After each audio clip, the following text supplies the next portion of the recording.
సాహిత్య ప్రపంచంలో వారు నన్ను ప్రభావితం చేస్తే, సరిగ్గా ఇవాళ మార్చి 23 భగత్ సింగ్ వర్ధంతి. నా మొదటి హీరో భగత్ సింగ్. ఏ రాజకీయాలు తెలియని రోజుల్లో మొదటి హీరో భగత్ సింగ్. నేను 8th క్లాస్ చదువుతున్న రోజుల్లో భగత్ సింగ్ జీవిత చరిత్రని మా లైబ్రరీని తీసుకొచ్చిస్తే ఆ పుస్తకాన్ని ఆబగా చదువుకొని అందులో ఒక వ్యాస నన్ను బాగా ఆకర్షించింది. ఇవాళకి రెలవెన్స్ అది.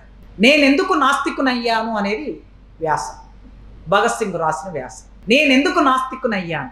అప్పటి వరకు నేను దేవుని విపరీతంగా నమ్మేవాడిని. అంటే 8th క్లాస్లో వరకు. దేవుడు అంటే మేమేం ఊళ్ళో ఆంజనేయ స్వామి గుడిలోకి శివాలయంలోకి వెళ్ళే అవకాశం మాకేం లేదు. దేవుడు అంటే మా ఇంటి దేవుడు. మా ఇంట్లో ఏం దేవుళ్ళు ఉంటారు? ఎల్లమ్మ, మల్లమ్మ, పుల్లమ్మ, భూలక్ష్మమ్మ, ఇవే దేవుళ్ళు. ఈ దేవుళ్ళను విపరీతంగా నమ్మే, చాలా భక్తితో మా అమ్మ తీసుకెళ్ళి నిలబెడితే 2 చేతులు జోడించి మొక్కుతూనే ఉండేది. ఇంక అయిపోయింది లేరా దర్గా అక్కడి నుంచి అని మా అమ్మ అనే వరకు మొక్కేది.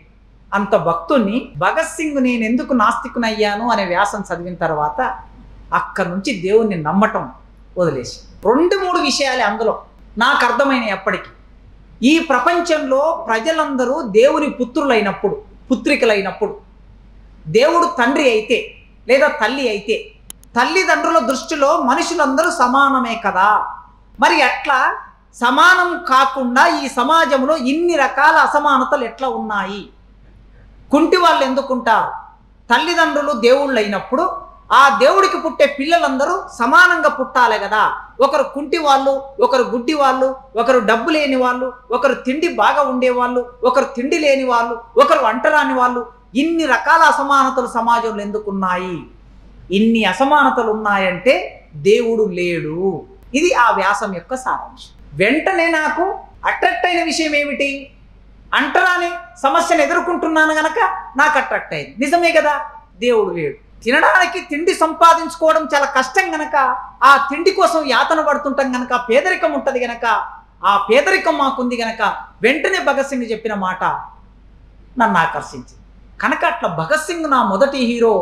దేవుడి మాయలో నుంచి నన్ను బయటపడేశాడు. సాహిత్య ప్రపంచంలో నాకు ఇంత జ్ఞానం ఇచ్చిన వాడు కేవీఆర్.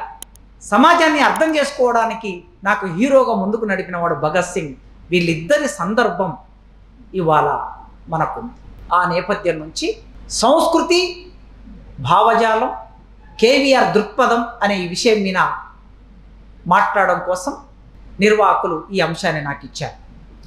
ఇది చాలా గంభీరమైన విషయం.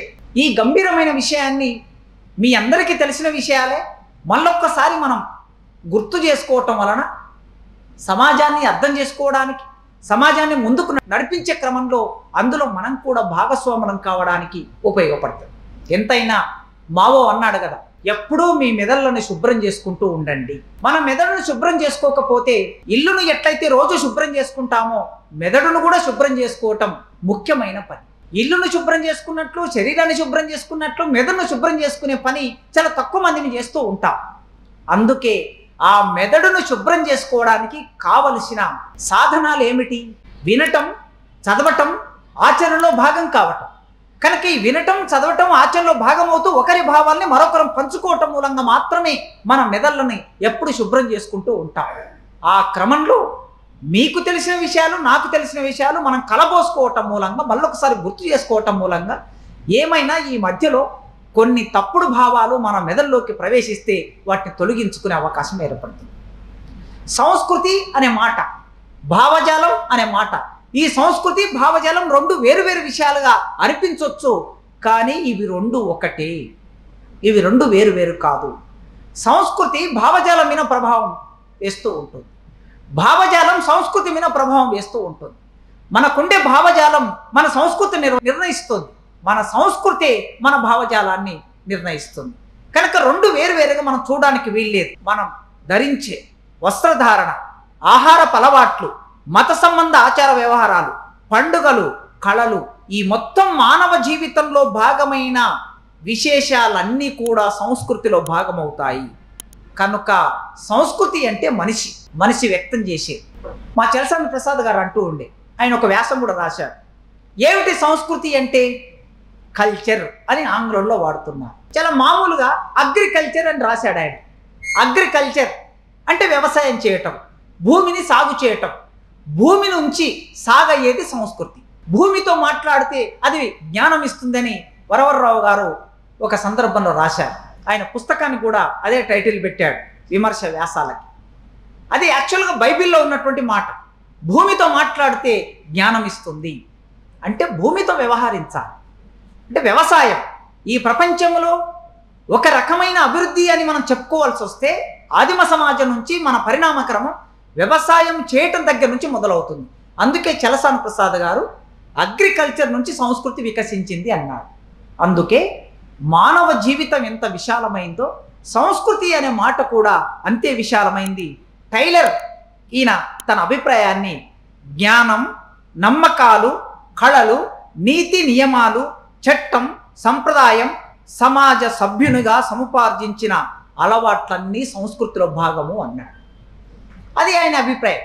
అంటే వ్యక్తిగా ఆయన చెప్పిన అభిప్రాయమైనా లేదా స్థూలమైన ఒక నిర్వచనాన్ని తీసుకున్నా కూడా సంస్కృతి గురించి సోషాలజిస్టులు ఏమంటున్నారని చూస్తే సామాజిక బృందాల సభ్యుల తమ సామాజిక పరిస్థితులను అర్థం చేసుకోవడానికి అభివృద్ధి చేసిన భాషలు, సంప్రదాయాలు, విశ్వాసాలు, నియమాలు, కళలు, సాహిత్యం, జ్ఞానం, ఉమ్మడి గుర్తింపు, జ్ఞాపకాలు ఇవన్నీ సంస్కృతి అని సోషాలజిస్టులు అంటున్నారు. టైలర్ చెప్పినా, చలసాని ప్రసాద్ గారు చెప్పినా, లేదా అగ్రికల్చర్ నుంచి వచ్చిన సోషాలజిస్టు చెప్పినా ఒక స్థూలమైన విషయాలు ఉంటున్నాయి. కళలు, మత సంబంధ విషయాలు, మానవుడి జ్ఞానం, ఆ మనిషి సంపాదించిన ఆచరణ చేస్తున్న ఆచరణ ఇవన్నీ సంస్కృతిలో భాగంగా ఉంటాయి. కనుక ఈ సంస్కృతి మన ఆలోచన, మన ఆచరణ వ్యక్తమయ్యే తీరు కూడా సంస్కృతి అవుతుంది. మనకుండే ఆలోచనలన్నీ మనం వ్యక్తం చేసే పద్ధతి అంతా ఒకేలాగా ఉండకపోవచ్చు, కానీ భిన్నమైన ఈ ఆచరణ, భిన్నమైన ఆలోచనలు కూడా సంస్కృతి అనే ఒక పద్ధతితో నిర్మాణమై ఉంటాయి. కళాత్మక వ్యక్తీకరణలన్నీ కూడా సంస్కృతిలో భాగంగా ఉంటాయి. చరిత్ర, చిత్రలేఖనం, సంగీతం, నృత్యం, సాహిత్యం, శిల్పకళ, తత్వశాస్త్రం, మతం, కులం, సైన్స్ సాంస్కృతిక అంశాలే. సంస్కృతి కానిది ఏముంది ప్రపంచంలో? ఈ దేశంలో సంస్కృతి కానిది ఏముంది అంటే సమగ్రమంత సంస్కృతి. అందుకే మనుషులు అలవర్చుకున్న బహిరంతర్గత ప్రవర్తన కూడా సంస్కృతిలో భాగమవుతుంది. అందుకే ఇవి ఒక తరం నుంచి మరో తరానికి సంక్రమిస్తూ ఉంటాయి. ఈ సంక్రమించే క్రమంలో ఒక్కొక్క మనిషి వ్యక్తం చేసే వ్యక్తీకరణ ఒకసారి ఆధిపత్య వ్యక్తీకరణగా ఉంటుంది. ఆ ఆధిపత్య వ్యక్తీకరణ మనం ధరించే బట్టల నుంచి మొదలు పెడితే మనం మాట్లాడే భాష వరకు సంస్కృతి ఆధిపత్య సంస్కృతిగా కూడా ఉంటుంది. సంస్కృతి పీడితుల సంస్కృతిగా కూడా ఉంటుంది. సంస్కృతి పీడించబడే వాళ్ళ సంస్కృతి, పీడించే వాళ్ళ సంస్కృతిగా కూడా ఉంటుంది. పురుషులు తలపాగా ధరించడం అనేది ఒక సమాజపు అలవాటు. ఉత్తర భారతదేశంలోకి వెళ్ళామనుకోండి, ఉత్తర భారతదేశంలోకి వెళ్ళినప్పుడు కొన్ని రాష్ట్రాల్లో తల మీద తలపాగా ధరిస్తూ ఉంటారు. అన్ని కులాల వాళ్ళు తల మీద తలపాగా ధరించరు, కొన్ని కులాలు మాత్రమే ధరిస్తారు. ఈ కొన్ని కులాలు తలపాగా ధరించడం అనేది అది సంస్కృతిలో భాగం. కానీ ఆ కులము యొక్క వారి ఆధిపత్య ప్రదర్శన కోసం ఈ సమాజం ముందు వ్యక్తమయ్యే అదొక భావన. సంస్కృతిలో భిన్నత్వం కూడా ఉంటుంది. ఈ భిన్నత్వం భిన్న రూపాల్లో వ్యక్తమవుతూ ఉంటుంది. సంస్కృతి ఒక పరిశుద్ధమైనది, కల్తీ లేనిదిగా ఎవరైనా చెప్పొచ్చా? ఏకశిల సదృశ్యంగా సంస్కృతి ఉంటుందా? సాధ్యం కాదు, ఉండదు. సంస్కృతి మానవ ప్రవర్తన ధోరణులన్నిటినీ అనుమతించటము లేదా నిషేధించటము లేదా నియంత్రించటం కూడా చేస్తుంది సంస్కృతి. ఇవాళ భారతదేశంలో నివసిస్తున్న మనం లేదా ప్రపంచంలో ఉన్న ప్రజలందరూ ఒకరికి ఒక అధికారం వస్తుంది. ఆ అధికారంతో మిగతా సమాజాన్ని కంట్రోల్ చేస్తూ ఉంటారు. మిగతా వారందరూ ఆ అణచివేతకు గురవుతూ ఉంటారు. సంస్కృతి అనేది కేవలం కళలు, సాహిత్యంగా మాత్రమే అర్థం చేసుకునే వాళ్ళు ఉంటారు. అట్లా కాకుండా సంస్కృతి అంటే అధికారం కూడా, సంస్కృతి అంటే రాజ్యం కూడా, సంస్కృతి అంటే నియంత్రణ కూడా, సంస్కృతి అంటే నిషేధం కూడా.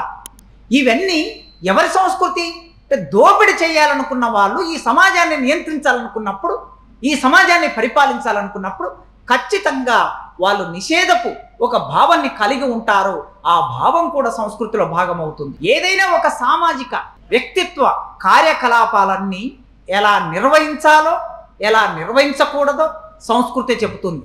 ప్రతి మనిషి సంస్కృతిలో పుట్టి సంస్కృతిలో మరణిస్తూ ఉన్నారు. అట్లే మనిషి ఆధ్యాత్మిక పాదార్థిక విషయాలన్నీ సంస్కృతిలో భాగమవుతాయి. మనం వాడే పదార్థాలు కావచ్చు, లేదా మనం నమ్మే అమూర్త విషయాలు కావచ్చు, మూర్త విషయం అమూర్త విషయం ఇవన్నీ సంస్కృతిలో భాగమవుతాయి. కనుక మనిషి ప్రవర్తనని తీర్చిదిద్దేది సంస్కృతి అవుతుంది. అది కొన్ని సందర్భాల్లో నిరోధక పాత్రని కూడా నిర్వర్తిస్తుంది, అభివృద్ధి నిరోధక పాత్రను కూడా నిర్వర్తిస్తుంది. ఉదాహరణకి సామాజిక హోదాను బట్టి మనిషిని గౌరవించటం ఇది ఒక చెడు లక్షణం. అణిచివేస్తున్న దోపిడీ చేస్తున్న వారిని గౌరవించేటట్లు కొన్ని సాంస్కృతిక విలువల్ని సమాజంలో ప్రతిబింబించేటట్టు చేస్తూ ఉంటారు.